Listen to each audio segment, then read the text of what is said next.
سلام علیکم دوستان عزیز.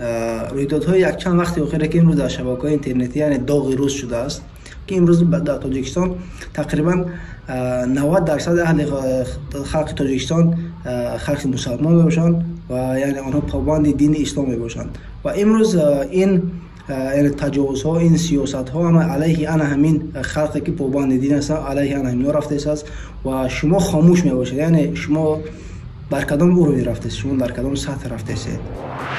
این شب و روزها در داخل تاجیکستان قانون قبول خواهند کرد که بر ضد این سطح رو این روسری مادران مسلمان تاجیک است که ما از این قانون راضی نیستیم. من یکی از کودکان مسلمان تاجیکستان هستم و شما فکر نکنید که ما مسلمانان از شما میترسیم.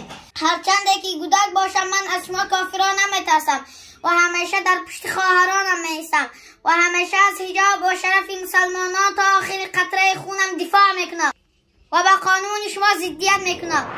من عادل نعمتوف هستم، شهروند تاجیکستان و این قانون من حجاب را قبول ندارم و از حکومتدار تاجیکستان طلب دارم که دست از این ظلم و ستم بالای زنهای تاجیکستان، مادران خواهران تاجیکان بردارید.